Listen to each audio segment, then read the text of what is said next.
20 bad product names you won't believe. Did you know that choosing the perfect product name can make or break a brand? Some become iconic, like Kleenex or Band-Aid. But what about the names that went terribly, hilariously wrong? Stick around, because we're diving into history's worst product names, the kind you'll have to hear to believe. Mini Poo. Have you ever woken up with greasy, oily hair but just couldn't find the time or energy to hop in the shower? We've all been there. But would you really trust a hair product called Mini Poo? Believe it or not, this oddly named miracle powder hit shelves promising fresh hair in minutes, no water needed. All you had to do was sprinkle some onto your scalp, gently work it through, then brush it out. Instantly, limp and oily locks turned fluffy and clean-looking again. While the name might raise eyebrows, and maybe a few giggles, Mini Poo genuinely offered a quick fix for women on the go. Still, you have to wonder who approved such a bizarre product name. It's proof that sometimes a little more brainstorming goes a long way. Bone Phone. In the 1980s, an engineer introduced a gadget with a name that definitely raised some eyebrows: the Bone Phone. Now, before your mind goes there, let's clear things up. This wasn't a hotline, and it certainly wasn't something you'd find in a different kind of store. No, the Bone Phone was actually an innovative wearable speaker system. Designed to drape around your shoulders, this 15-ounce device used bone conduction technology to deliver sound not just through its speakers, but directly through your neck bones, sending vibrations all the way up to your inner ear. The idea was pretty ahead of its time. Instead of wearing bulky headphones, users could experience music in a whole new way, feeling the sound as much as hearing it. And if the marketing wasn't already suggestive enough, the product even guaranteed satisfaction through its vibrations. Yeah, safe to say, the Bone Phone probably didn't get the branding approval it needed before hitting shelves. Cholesterol hair. These days, most of us are trying to lower our cholesterol, not add more of it to our lives. But believe it or not, there was a time when cholesterol wasn't just something you worried about in your diet. It was something you put in your hair. Introducing Cholesterol Hair Conditioner, a product that promised to rescue damaged, over-processed hair. Whether your hair had been fried from bleach, tortured by perms, or teased into a tangled mess, this deep conditioning treatment claimed to restore softness and shine. And since it was backed by hairdressers, who could argue? Of course, the name probably made more than a few people pause. Cholesterol isn't exactly the first thing that comes to mind when you think of beauty and self-care. Macho. When you hear the word macho, you probably think of larger-than-life figures like Randy the Macho Man Savage, or maybe that disco-era anthem Macho Man by the Village People. Back in the 1970s, macho wasn't just a word, it was a whole vibe. And riding that wave of rugged masculinity was a brand that took the name literally, Macho. This wasn't just any men's grooming line. It was an experience packed into cologne, deodorant, and soap, all designed to make you smell as tough and confident as you felt. And let's talk about that bottle. It didn't just suggest manliness, it practically shouted it. With its bold design, it looked less like a cologne and more like something you'd keep in a toolbox. Young people. Acne has been a frustrating struggle for teenagers for generations. From creams to cleansers, the market has always been flooded with products promising clear, blemish-free skin. And while washing your face twice a day is one of the best ways to keep breakouts at bay, sometimes you need a quick refresh on the go. That's where this particular product came in. Young people. Yes, you heard that right. If you couldn't get to a sink, you could simply wipe your face with Young People. The idea? A convenient way to keep oil and dirt under control throughout the day. The name? Well, Let's just say it raised more than a few eyebrows, because who wouldn't want young people all over their face, right? Talk about a name that could have used a little more market testing. Cracks. When you think of crackers today, Ritz probably springs right to mind. Those buttery golden snacks are iconic. But believe it or not, there was once a cracker with a very unfortunate name. Cracks. Yep, that's right. Cracks claimed proudly to be America's most copied cracker and called itself the original educator. Back in the day, people actually went into grocery stores and casually asked where they could find the aisle with the cracks. Can you imagine doing that today? It sounds like a bad joke waiting to happen. Thankfully, we've become a bit wiser over the years, realizing just how awkward and problematic that name really was. And nowadays, if someone says they're addicted to cracks, we've definitely learned to be concerned. Which of these names made you laugh the most? Or did any of them leave you completely shocked? Hidden body. Back in the 1950s, a company called Tony was all about helping women achieve the perfect perm. Their products promised volume, bounce, and long-lasting curls. But one particular item in their lineup had a name that hasn't exactly aged well: hidden body. At the time, it probably made sense. The idea was that your hair had a secret boost of fullness and movement, effortlessly stylish and naturally voluminous. But fast forward to today, and hidden body sounds less like a beauty product and more like the title of a true crime documentary. You can't help but picture some suspicious character with a body stashed in the trunk of his car or buried in a remote field. It's a classic example of how a name that once seemed innocent can take on a whole new and unintentionally creepy meaning over time. Sus pants. The 1950s were full of interesting fashion innovations, and one of the more unfortunately named ones was Sus pants. Now, today, that name sounds a little suspicious, like something you'd find in a sketchy corner of the internet. But back then, these were actually considered a must-have undergarment. Sus pants were designed to help women hold up their stockings without the hassle of a full garter belt. They were practical, supportive, and apparently worked for all body types.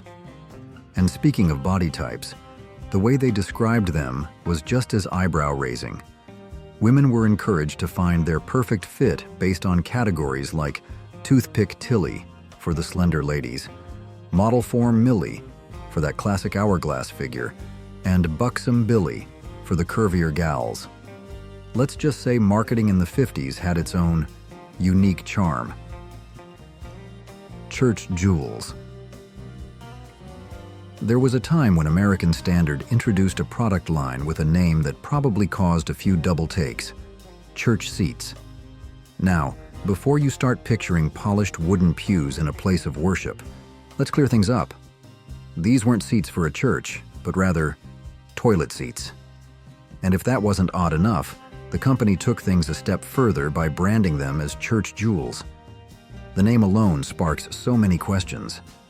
What exactly were they trying to convey? And what denomination were these jewels supposed to represent? Despite the name, these toilet seats were actually high quality, coming in rich, glowing colors designed to match any bathroom decor. So, while you couldn't sit on them for Sunday service, they did offer a, let's say, elevated experience in a different kind of sacred space. Mom. Moms are known for keeping their kids out of trouble, and apparently out of stinky situations too. That must have been the logic behind the creators of Mom, a deodorant with a name that's both oddly comforting and just a little unsettling. The idea was that Mom was always there for you, quick, gentle, and long-lasting, just like a mother's care. With Mom by your side, you'd stay fresh and odor-free all day long. But let's be honest, the name makes for some unintentionally hilarious sentences. Don't forget to put on Mom before you leave the house. Or, I always bring Mom with me wherever I go. It's a marketing choice that probably made sense at the time, but sounds downright bizarre today. After all, there are some things you just don't want to associate with your mother. AIDS. There was once a time when AIDS wasn't a word that carried a tragic and devastating meaning. In fact, in the 1970s and early 80s, it was the name of a diet candy. Yes, you heard that right. AIDS was marketed as a weight loss supplement designed to help curb cravings and reduce your appetite. Just pop one of these little treats, and supposedly, you'd feel satisfied enough to say no to extra food. At the time, the name probably seemed harmless, even clever. But when the AIDS epidemic struck in the 1980s, the brand was suddenly faced with a problem no marketing team could fix. Needless to say, AIDS diet candy didn't stick around much longer. Today, it's remembered as one of the most unfortunate product names of all time, proof that words can take on entirely new meanings, sometimes with tragic consequences. Soilax. With a name like Soilax, you'd probably assume it had something to do with, well, an unfortunate bathroom emergency. It sounds like the aftermath of a bad decision involving laxatives. But surprisingly, Soilax wasn't a digestive aid. It was actually a household cleaner. Packed with germisol, it promised to eliminate tough household germs and leave your home sparkling clean. Of course, given the name, you can't help but picture a totally different kind of cleanup scenario. And honestly, if you did have an accident after taking a laxative, Soilax might have come in handy for that too. It's a classic case of good product, bad branding. Because let's be real, no one wants to clean their kitchen with something that reminds them of an unfortunate trip to the bathroom. Young and free. Young and free sounded like a carefree, youthful dream. At least that's what the makers of this line of toiletries intended. Marketed for twins and young teens, this collection had everything a growing girl needed, from shampoo to deodorant, all designed to keep skin soft, fresh, and delicate hair looking its best. The idea was that these products would gently carry you through your awkward years, right up until the moment you magically transformed into a beautiful woman. The name itself had an innocent enough meaning at the time, but looking back, it does feel a little off. Something about Young and Free as a brand aimed at tweens just doesn't sit quite right today. But hey, at least it wasn't called Mini Poo or Sus Pants, because when it comes to bad product names, there are definitely worse offenders. Which country are you from? Comment below and let us know. Big Yank. In the 1960s, if you were a kid, you probably knew that your dad loved a Big Yank. Now, before you let your imagination run wild, let's clarify. Big Yank was actually a brand of slacks. Yes, that's right, men's trousers. Sold in department stores, these pants were advertised as being incredibly comfortable, durable, and perfect for hardworking dads everywhere. Of course, looking back, it's hard not to wonder how no one in the marketing department thought twice about the name. Even for the time, Big Yank sounds more like an unfortunate punchline than a clothing brand. But hey, they were apparently wonderfully soft, which, given the name, just adds another level of unintentional hilarity. Scat. When it comes to fighting off pesky mosquitoes, you want something strong, reliable, and effective. But back in the day, someone thought the best way to market an insect repellent was to name it Scat. Yes, Scat. A word that, for most people, immediately brings to mind something you definitely don't want to rub all over your skin. But despite the unfortunate name, Scat was actually a pleasantly scented bug spray that promised to keep mosquitoes, gnats, and other annoying insects far away.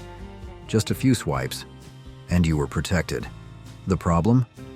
Well, let's just say that convincing people to cover themselves in something called Scat probably wasn't the easiest sales pitch. It's a prime example of how a product can be great, but if the name makes people cringe, it's doomed from the start. Meds. Ladies, when that time of the month rolls around, you need relief, comfort, and reliable protection. And at some point, a company thought the best way to market tampons was to name them meds. Yes, meds. Because apparently, nothing says sanitary protection like something that sounds like a prescription. These tampons weren't just any product, though. They were doctor-designed, promising superior comfort and hygiene. The brand even had a catchy little slogan, "Go Meds, Go Merrier." Because apparently, the right tampon could make your period feel like a party. Of course, the problem with the name is obvious. Telling someone you need your meds doesn't exactly scream feminine care. It sounds more like you're reaching for anxiety pills. Biff chopped beef. If you're a fan of beef, then Biff Wilson's Biff chopped beef might have seemed like a dream come true. This canned meat promised to be tender, flavorful, and a hit with the whole family. People couldn't stop talking about how easily it slipped out of the can, which, depending on how you feel about processed meat, was either a selling point or a reason to run the other way. But let's be honest, Biff chopped beef sounds more like a tongue twister than a tasty dinner option, and something about the phrase "slips out of the can" just doesn't sit right. Sure, it was probably convenient, but did it really need to sound that unsettling? Maybe back then, people weren't too picky about their meat products. But today, this is one name that might not make the cut. Sea molds. Back in the 1950s, if a woman was sporting sea molds, she was considered seaworthy, at least according to the marketing for this oddly named swimsuit line from Flexi's. Designed to sculpt and shape a woman's figure, these swimsuits promised a perfect fit for days spent by the water. But let's be real. Sea mold sounds less like flattering beachwear and more like something you'd scrape off the side of a boat. Despite the unfortunate name, the brand wanted women to experience the magic of sea molds, which, in hindsight, sounds more like a warning than an invitation. The suits themselves may have been stylish for the time, but sea molds just isn't the kind of thing you want to associate with a day at the beach. Some product names sink, and this one definitely went overboard. Prophylactic. There's nothing wrong with playing it safe, especially when it comes to oral hygiene. And about 100 years ago, if you wanted a quality toothbrush, you might have reached for a prophylactic. Yes, you heard that right. Prophylactic toothbrushes were once a real thing. Back then, the word simply meant preventative, precautionary, or protective, which, in theory, makes sense for a toothbrush designed to fight cavities and gum disease. But fast forward to modern times, and the word prophylactic has taken on a very different association, one that has nothing to do with brushing your teeth. Let's just say, if someone today said they had a prophylactic in their bathroom, dental hygiene probably wouldn't be the first thing that comes to mind. Have you ever come across a hilariously bad product name in real life? Share it with us. Unicon. If you were an active woman in the 1950s, then you might have been encouraged to try a French-style Unicon. Now, before your mind goes there, let's clear things up. This wasn't some bizarre fashion trend involving mythical creatures. Unicon was actually a line of breezy hairnets designed to keep your hairstyle perfectly in place while you were out and about. Whether you were gardening, playing tennis, or just enjoying a breezy day, this product promised to keep you looking neat and well-groomed. Of course, the name Unicon doesn't exactly scream elegance. In fact, it sounds more like a questionable medical device, or maybe something you'd find in a sci-fi novel. But despite the odd branding, these hairnets were all the rage. Because apparently, nothing said sophisticated and active like wrapping your head in a Unicon. Asthma Cigarettes. If you were struggling with asthma, hay fever, bad breath, head colds, canker sores, throat infections, or bronchial irritation, then Dr. Batty had just the thing for you: Asthma Cigarettes. Yes, you read that right. At one time, smoking was actually marketed as a health treatment. These special cigarettes promised temporary relief from all sorts of respiratory issues, and the best part? They were doctor-approved. Of course, looking back, the idea of puffing away on a cigarette to help with asthma seems absolutely ridiculous. And if that wasn't alarming enough, there was just one safety warning. These weren't recommended for children under 6. That's right, under 6. Apparently, kids over that age were free to take a few drags for their congestion.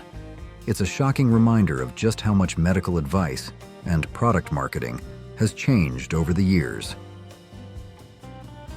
Climax Plug. Most people can agree, there's nothing quite like a great climax.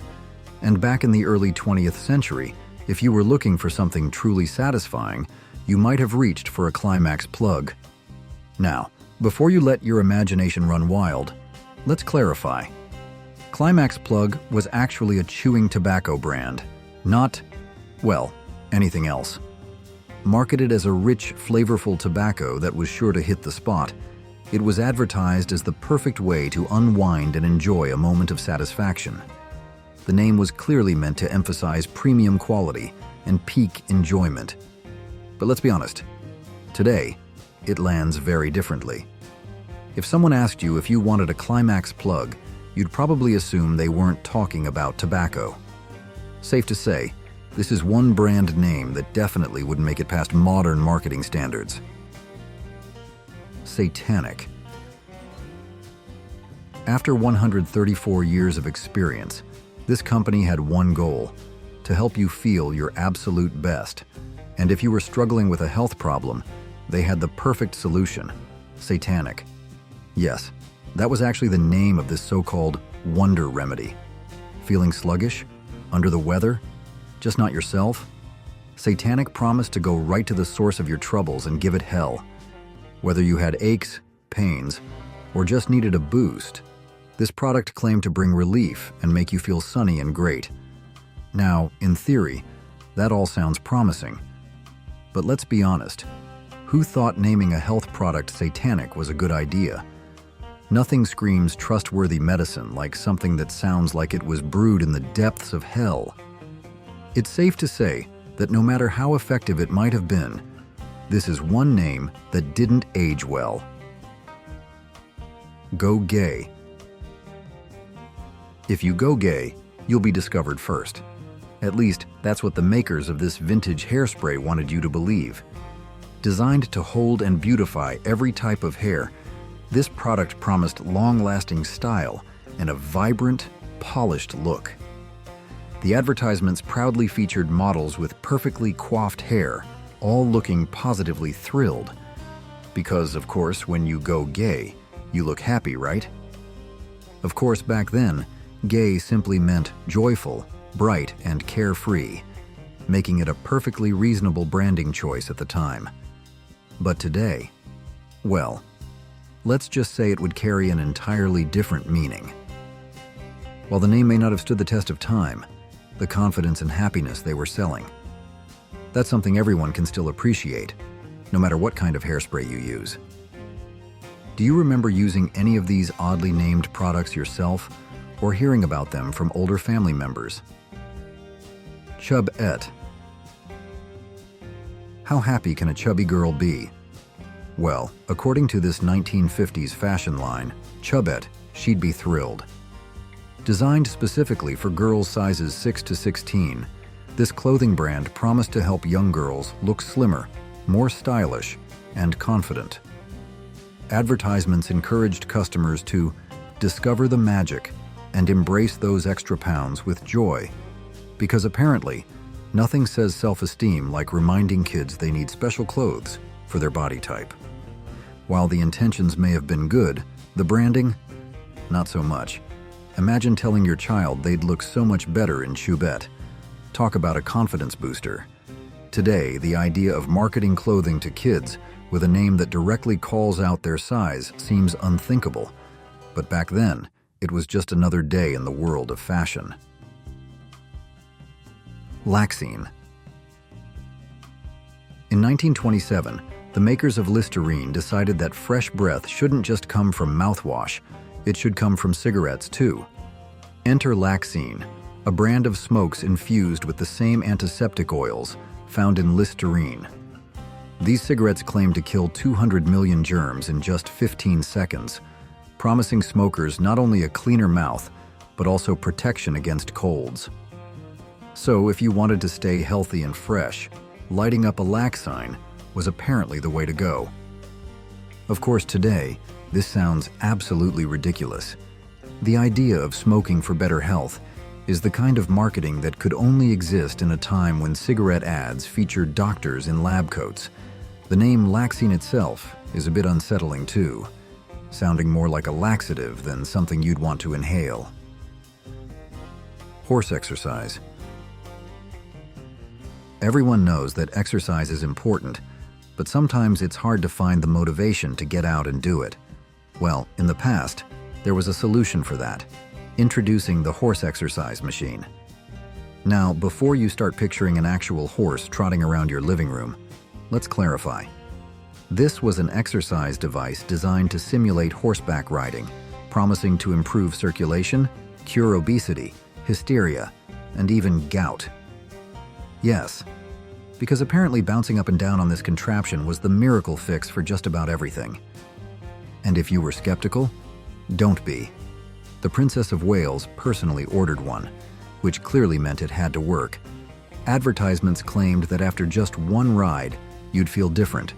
And honestly, considering the design of old exercise machines, you probably would.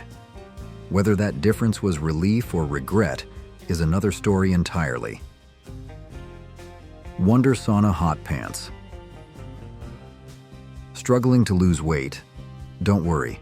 There was once a solution that promised to melt the pounds away without hitting the gym. Introducing Wonder Sauna Hot Pants, a pair of inflatable heat-trapping pants designed to help you sweat off extra inches. These futuristic-looking sauna suits for your legs claimed to slenderize exactly where you wanted, giving you that toned, slim look without all the effort.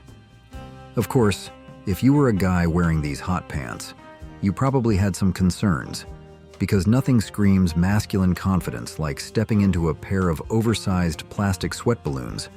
While the idea of targeted weight loss through sweating was popular at the time, let's be honest, wearing what looked like inflatable pool floaties for your thighs wasn't exactly the most stylish way to slim down. Vibra Finger. Good oral health is important, and if you wanted to improve circulation and stimulate your gums, then the Vibra Finger was the tool for the job. Designed as a gum massager, this device promised to boost circulation and keep your gums healthy with a little extra stimulation. Of course, the name Vibra Finger might raise some eyebrows today. While it was intended purely for dental care, let's just say it sounds like it could have had an entirely different purpose. Marketing this product must have been an interesting challenge, because nothing screams, "Trust me, it's for your mouth," like the words Vibra Finger on the box. But hey, if it did help with gum health, maybe it was worth the awkward glances at the checkout counter. Big Tits potato chips. Back in the 1930s in North Carolina, you could grab a bag of Big Tits potato chips for just 10 cents. Now, before you do a double take, let's clear things up. This wasn't some bizarre marketing gimmick. Big Tits was actually the nickname of Titus Tart, one of the owners of the Tart Chestnut Company. And to make things even better, the image on the bag was none other than Mr. Tart himself. While the name might have seemed perfectly innocent at the time, it's safe to say that in today's world, Big Tits chips would turn a few heads, and not for their flavor. It's a classic case of a name that made perfect sense back then, but definitely wouldn't fly today. 20 Crazy. 1960s. Things that were once normal. Smoking on planes, no seatbelts, and kids playing with molten lead. Welcome to the 1960s. It was a time when danger was ignored, rules were loose, and somehow, people survived.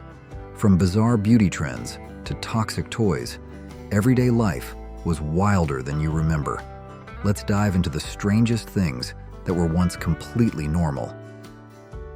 Hair. Back in the 1960s, hair care wasn't just a routine, it was practically a full-time job. Women went to great lengths to achieve the decade's most fashionable hairstyles, and those styles required serious commitment. The beehive, bouffant, and other voluminous looks didn't just happen naturally. They took hours of backcombing, teasing, and layering on thick coats of hairspray to hold everything in place. It wasn't just a spritz here and there.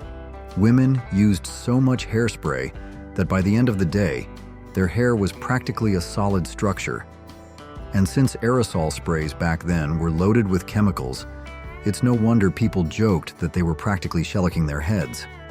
Of course, just like today, women with straight hair wanted curls, and women with curls wanted sleek, straight locks.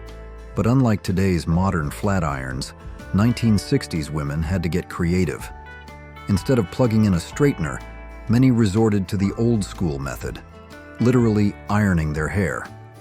They'd lay their locks across an ironing board and have a friend, sister, or even their mom press it flat with a scorching hot clothing iron. Can you imagine how many singed ends, burnt scalps, and smoky disasters came from that? It was beauty at any cost. And for some, that cost was a few fried strands. Breakfast hack. Breakfast in the 1960s wasn't just about nutrition. It was about finding ways to make it exciting, especially for kids. A plain bowl of oatmeal or cream of wheat, that just didn't cut it. Sure, it was warm, filling, and packed with nutrients. But let's be honest, on its own, it wasn't exactly the most thrilling way to start the day. So, families got creative. Instead of just adding sugar or fruit, some households took breakfast to the next level by adding a scoop of ice cream right on top. That's right, hot cereal with a cold, creamy twist. Vanilla, chocolate, strawberry. Whatever flavor was in the freezer could instantly transform an ordinary bowl of mush into a morning treat. As the ice cream melted, it blended into the cereal, making it richer, sweeter, and a whole lot more tempting for picky eaters. Parents probably convinced themselves it was a sneaky way to get kids to eat a nutritious breakfast. And honestly, who could argue? After all, ice cream has a way of making everything better. It might not have been the healthiest choice, but back then, it was just another way to start the day with a little extra joy. Shaving before disposables. Before disposable razors hit the shelves in 1974, shaving was a whole different experience. Men and women relied on what we now call old-fashioned safety razors, a step up from the straight razors used by barbers. These metal razors featured a protective guard to reduce the risk of nasty cuts and nicks, but they still required a steady hand and some skill to use properly. If you've ever seen one, they almost resemble a small paint scraper. But don't let the look fool you. These razors were durable, well-crafted, and got the job done effectively. Then came the 1970s, and everything changed. Companies like Bic and Gillette revolutionized the shaving industry with the idea of disposable razors, cheap, convenient, and meant to be tossed after a few uses. Suddenly, shaving wasn't just about getting a close cut. It was about buying into a never-ending cycle of replacements. People quickly embraced the ease of disposables, and the old-school safety razor started to fade into history. Jell-O. Jell-O has been a classic dessert for generations, but in the 1960s, it wasn't just about sweet, fruity flavors like cherry, lime, or strawberry. No, things took a strange turn, one that modern taste buds might find downright shocking. In an attempt to expand its appeal, the Jell-O brand introduced savory flavors like celery, mixed vegetable, and even tomato. These weren't meant to be desserts. They were designed for salads and side dishes, often molded into elaborate shapes and packed with everything from olives to shredded cabbage. Cookbooks of the era fully embraced this gelatin craze, dedicating entire sections to bizarre recipes that turned Jell-O into something questionable. Imagine sitting down to dinner and being served a wobbly, translucent creation filled with tuna, hard-boiled eggs, or chunks of ham. Yes, this was considered cutting-edge cuisine. Thankfully, these savory gelatin experiments have mostly faded into history. At least, we hope they have. Hockey. If you ever watch old hockey footage from the 1960s, one thing stands out almost immediately. Nobody was wearing a helmet. That's right. Players were skating at high speeds, crashing into each other, and taking blistering slap shots to the head with zero protection. These were some of the toughest athletes in sports history, and somehow, they seemed to shake off injuries that today would land a player in concussion protocol. Apparently, brain damage wasn't a concern, at least not back then. The NHL didn't start requiring helmets until 1979, and even then, the rule only applied to new players entering the league. If you had already been playing before the mandate, you could choose to keep going without one, and many did. In fact, the last helmetless player, Craig McTavish, didn't retire until 1997. That means for nearly 2 more decades, you still had guys out there skating around bareheaded, defying both logic and modern safety standards. Fat-shaking craze. Exercise takes effort, and let's be honest, not everyone is eager to break a sweat. But just because people weren't hitting the gym didn't mean they weren't looking for shortcuts to weight loss. And in the 1960s, one of the most popular solutions was the vibrating belt machine. The idea was simple. Strap yourself in, let the machine jiggle your fat, and watch the pounds melt away. Advertisements promised effortless weight loss, claiming that the intense vibrations would break down fat cells and magically slim your waistline. No dieting, no cardio, just stand there and let the machine do all the work. Sounds too good to be true? Well, it was. Despite their popularity, these machines did absolutely nothing to burn fat. Sure, they made people look utterly ridiculous as they jiggled away in their living rooms or at beauty salons, but by the 1980s, the truth caught up. People finally realized that shaking the fat didn't make it disappear, and the vibrating belt machine went the way of other fitness fads. Drunk driving. In the 1960s, drunk driving wasn't seen as the serious crime it is today. It was more of a reckless rite of passage, especially for young men. Laws were on the books, but enforcement? Practically non-existent. Even if someone got caught, they could often request a jury trial, where they'd almost always be acquitted. Juries tended to be sympathetic, viewing it as just another youthful mistake rather than a life-threatening danger. During this decade, many states began setting blood alcohol limits at 0.1 or even 0.12, but these laws were more of a formality than a deterrent. The reality was that most people didn't take drunk driving seriously. Cops would often just give offenders a warning or even a ride home. The culture was so relaxed that having a few drinks before getting behind the wheel wasn't just accepted, it was almost expected. Everything changed in the 1980s, when public outrage finally reached a tipping point. Organizations like Mothers Against Drunk Driving, MADI, launched aggressive campaigns to shift public perception and push for stricter laws and real enforcement. The days of casually driving home after a night of heavy drinking were over. Today, it's hard to believe that there was ever a time when drunk driving was seen as just one of those things. But in the 1960s, that's exactly how it was. What's something from the 1960s that you actually miss and wish would make a comeback?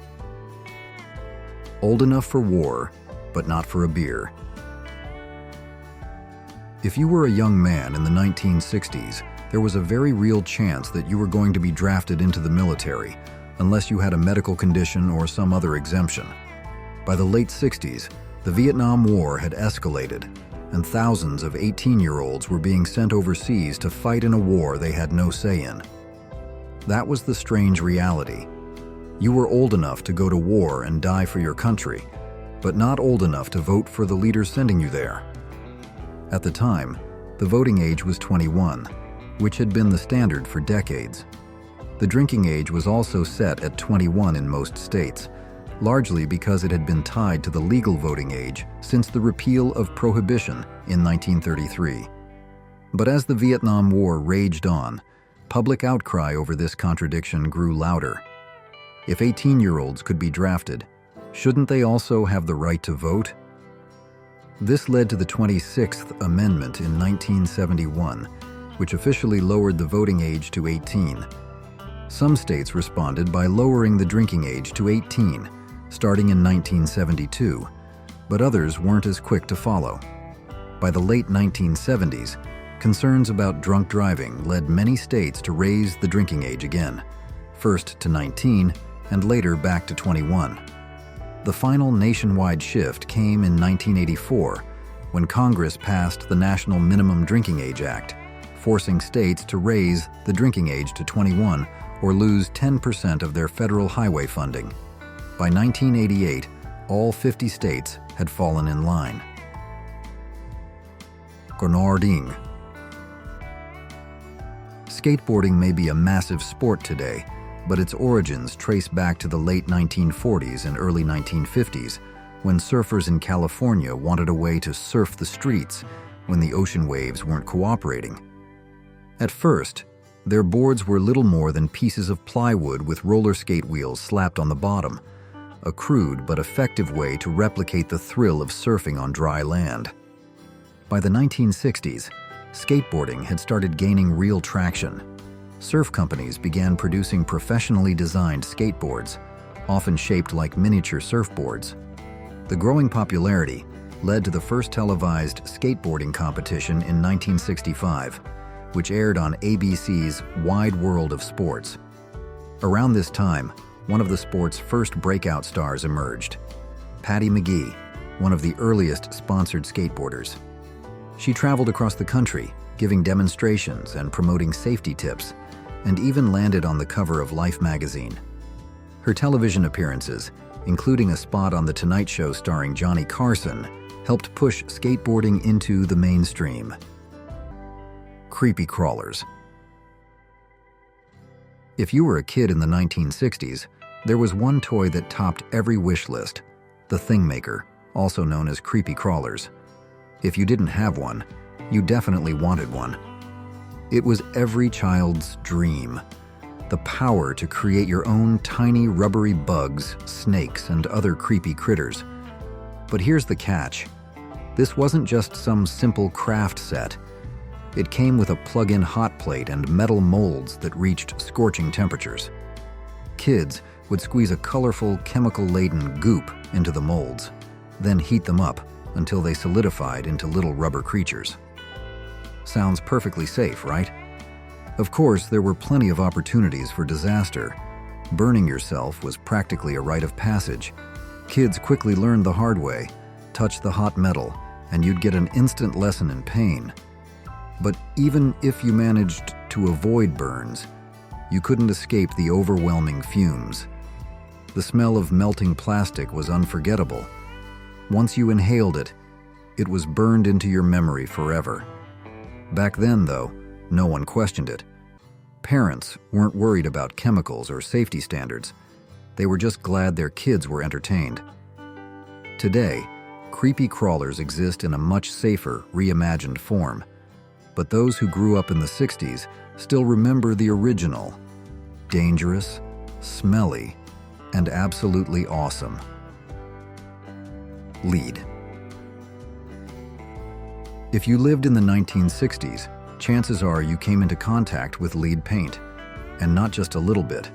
Whether you were painting a room, brushing up against a freshly painted wall, or just living in a house built before the 1970s, lead was everywhere. It was a key ingredient in paint because it made colors brighter, helped the paint dry faster, and made it more resistant to moisture. At the time, no one thought twice about it. The health risks? Not even a discussion. It wasn't just paint, though. Lead was practically a household staple. You could walk into a store and buy lead bars, melt them down in your own backyard, and cast homemade fishing weights. Even more shockingly, kids were given kits to create their own toy soldiers out of molten lead. That's right. Children would pour liquid metal into molds, wait for it to harden, then paint their tiny soldiers with, you guessed it, more lead-based paint. The government finally banned lead in residential paint in 1978, but for anyone who grew up in the 60s, it's amazing they made it through without glowing in the dark. Which 1960s habit or trend shocks you the most when you look back on it now? Chemistry sets. Back in the 1960s, kids weren't just playing with toys, they were dabbling in real chemistry. The Gilbert chemistry set was one of the most popular gifts a kid could receive, promising hours of hands-on fun. But unlike today's watered-down science kits, these sets came with actual chemicals, some of them highly flammable and potentially explosive. Substances like potassium permanganate and ammonium nitrate were just part of the mix. And while a single kit wouldn't blow up an entire house, a determined kid with a curious mind could certainly create a few fiery surprises. At the time, though, no one really worried about safety.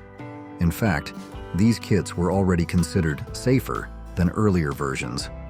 After all, the radioactive uranium samples had been removed in 1952. Parents saw chemistry sets as educational, a way to inspire young scientists, not a potential fire hazard. But as attitudes toward child safety changed, so did chemistry sets. By the late 1960s, the A.C. Gilbert Company shut down, and by 1984, Porter Chemical Company, another big name in the chemistry kit business, also went out of business. Asbestos. In the 1960s, asbestos was everywhere, and no one thought twice about it. It was a common building material found in insulation, floor tiles, walls, and even pipes. It was durable, fire-resistant, and considered a miracle product for home construction. But what people didn't know at the time was that asbestos exposure could lead to serious health problems, including lung disease and cancer. By the time it was officially recognized as a major health hazard, countless homes and businesses had already been filled with it. Even more shocking, kids may have unknowingly played with loose asbestos. One of the most unbelievable uses of this toxic material was fake snow. That's right, the fluffy, white artificial snow used in Christmas decorations and even Hollywood films, like White Christmas, was made from pure asbestos fibers. It was marketed as the perfect fireproof way to create a winter wonderland, completely safe, or so people thought. For years, families spread asbestos snow around their homes, draping it over Christmas trees, mantels, and holiday displays, completely unaware of the dangers. Incredible edibles. In the late 1960s, Mattel introduced a toy that let kids play with their food, literally. Incredible Edibles, sold from 1967 to 1968, was a spin-off of the popular Creepy Crawlers thingmaker. Except this time, instead of just making rubbery bugs, you could eat them. The process was simple but wildly entertaining for kids. You'd squirt a gelatin-based gel, charmingly named Gobble the Goop, into a circular mold, pop it into the included heating unit, and after a few minutes, out came a chewy, rubbery, candy-shaped like worms, insects, and flowers. The goop came in an assortment of flavors, making it a fun, interactive snack. However, the problem was that it looked a lot like the plastic goop used in the Thingmaker, which was most definitely not edible. If you had a younger sibling who wasn't paying close attention, well, let's just say there were probably some unfortunate taste tests. Despite its short run, Incredible Edibles was a hit, capturing the excitement of hands-on candy making before it faded into toy history. While modern edible toy kits exist today, few can match the sheer 1960s charm of baking your own wiggly, gelatinous bugs and then eating them, hopefully without mixing up the wrong goop. Smoking everywhere. Looking back, it's almost hard to believe just how normal smoking was in the 1960s. There were no restrictions, no secondhand smoke warnings, and definitely no designated smoking areas. People lit up anywhere and everywhere, inside restaurants, in office buildings, at the movie theater, and even inside hospitals and doctors' offices. Yes, you read that right. Some dentists would actually smoke while working on a patient's teeth. Imagine sitting in the chair, getting a filling, while your dentist casually takes a drag in between drilling. Because the health risks of smoking weren't widely publicized, no one really questioned it. In fact, cigarettes were so ingrained in daily life that you'd see parents smoking around their children, and no one batted an eye. It wasn't until decades later, when medical studies finally made the dangers of secondhand smoke common knowledge, that public perception started to change. The first real step was the introduction of non-smoking sections in restaurants, which at the time felt like a big compromise. But by the late 1980s and 1990s, smoking bans became more widespread, slowly erasing smoker-friendly spaces from public life. No seatbelts in cars. It's almost unthinkable today, but back in the 1960s, seatbelts weren't just optional. Many cars didn't even come with them. Automakers weren't required to install seatbelts, and most people didn't think twice about driving without any kind of safety restraint. The idea of crash safety research wasn't as widespread, and while car accidents were just as dangerous back then as they are now, the culture around driving was far more relaxed.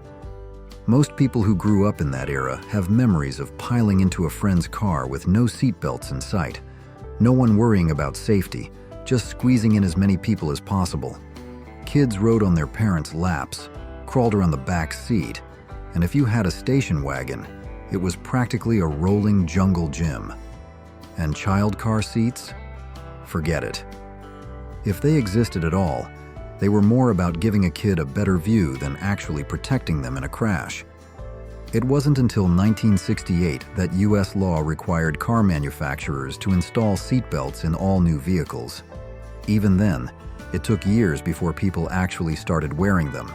In fact, seatbelt laws weren't enforced on a national scale until the 1980s. Looking back, it's shocking how casual people were about car safety. But in the 1960s, seatbelts were more of a suggestion than a necessity. What's the craziest thing you remember doing in the 1960s that would be unthinkable today? Gender-specific job ads. If you flipped through the Help Wanted section of a newspaper in the 1960s, you'd see something that would be completely unacceptable today: gender-specific job listings. Employers didn't just imply which jobs were for men and which were for women. They explicitly stated it in the ad. There were separate sections: Help Wanted, Male, and Help Wanted, Female. The expectations were clear. Women were encouraged to apply for secretarial, clerical, teaching, or nursing positions, while men were funneled into leadership, management, and technical jobs. It wasn't just social pressure. This was a legally accepted hiring practice. Women looking to break into male-dominated fields were often discouraged or outright denied opportunities, reinforcing the idea that some jobs were simply not for them. It wasn't until 1968 that the Equal Employment Opportunity Commission, EEOC, finally ruled that gender-segregated job ads violated the Civil Rights Act of 1964. Even so, change didn't happen overnight. It took years of legal battles and cultural shifts before women were given equal access to a wider range of careers. Casual littering. Believe it or not, casual littering was just a normal part of life in the 1960s. People thought nothing of tossing soda cans, cigarette butts, and fast food wrappers right onto the sidewalk, into parks, or even out of their car windows while driving down the highway. The idea of responsibly disposing of trash just wasn't drilled into people's minds the way it is today. It wasn't until the 1970s that a real cultural shift took place. Environmental awareness movements began to wake people up to the damage littering was causing, and public service campaigns like Keep America Beautiful started cracking down on these bad habits. The famous Crying Indian commercial in 1971, featuring a Native American man shedding a tear as he watched people pollute the land, became a powerful moment in advertising history. Fast forward to today, and littering is not just frowned upon, it's illegal. Many states impose hefty fines for littering, and in some places, repeat offenders can face community service or even harsher penalties. Thankfully, society has come a long way since the days when people treated the great outdoors like their personal trash can. But in the 1960s, if you went to a park after a picnic, you'd likely find the leftovers still sitting there long after the people were gone. Polio scare and iron lungs. If you were a child in the 1950s or early 1960s, the fear of polio was very real. Parents lived in constant worry because the virus primarily affected children, often leading to paralysis or even death. It wasn't just an abstract threat. You likely knew someone who had been affected. Hospitals were filled with massive, coffin-like machines called iron lungs, which acted as primitive ventilators for polio victims whose muscles had been paralyzed by the disease. Before the polio vaccine became widespread, contracting the virus meant the possibility of spending weeks, months, or even a lifetime confined inside an iron lung just to breathe. The sight of these machines, lined up in hospital wards, was enough to strike fear into any parent's heart. Public pools, playgrounds, and crowded events were often avoided during outbreaks, as no one knew exactly how the disease spread. Everything changed when Dr. Jonas Salk developed the first polio vaccine in 1955. By the early 1960s, millions of children were receiving the oral polio vaccine on a sugar cube, a moment many still remember. The once dreaded disease began to disappear, and by the late 20th century, polio was nearly eradicated in the U.S. Using mercury thermometers. Back in the 1960s, and for decades after, mercury thermometers were a household staple. If you had a fever, your mom or grandma would grab one from the medicine cabinet, give it a quick shake to wake up the mercury, and pop it under your tongue. Simple, effective, and completely normal, except for one small problem. Mercury is highly toxic. At the time, no one thought much about the dangers of handling liquid mercury. If you accidentally dropped the thermometer and it shattered, you didn't panic. You just watched in fascination as the tiny silver beads of mercury rolled across the floor. Some kids even played with it, pushing the glistening droplets around with their fingers. Yikes. It wasn't until later that health experts raised concerns about mercury exposure, especially from inhaling vapors released when a thermometer broke. By the early 2000s, mercury thermometers were largely phased out, replaced by safer digital and alcohol-based versions. Doctors endorsing cigarettes. It's almost unbelievable today, but there was a time when doctors themselves were featured in cigarette ads, smiling in their white coats while recommending one brand over another. In the 1950s and 1960s, cigarette companies used medical authority to make smoking seem safe, if not downright beneficial. Ads proudly proclaimed that more doctors smoke Camels than any other cigarette, swinging as if that somehow made them a healthier choice. To be fair, we'd like to think that many doctors truly didn't understand the full extent of the dangers of smoking at the time. After all, smoking was everywhere, in homes, offices, airplanes, and even hospitals. Many medical professionals were smokers themselves, just like the rest of the population. However, there's no denying that Big Tobacco had a heavy hand in shaping public perception. Cigarette companies paid for industry-backed studies to downplay the risks, and doctors who appeared in the ads likely weren't doing it out of pure medical research, but rather a well-padded paycheck. Clearly, a great product name can launch a brand into legend, or sink it into hilarious oblivion. Many of these products may have worked wonders, but their awkward names guaranteed they'd be remembered for all the wrong reasons. Do you know any other funny or unfortunate product names we didn't cover? Share them below in the comments. We'd love to hear your favorites. Thanks for watching, and see you next time.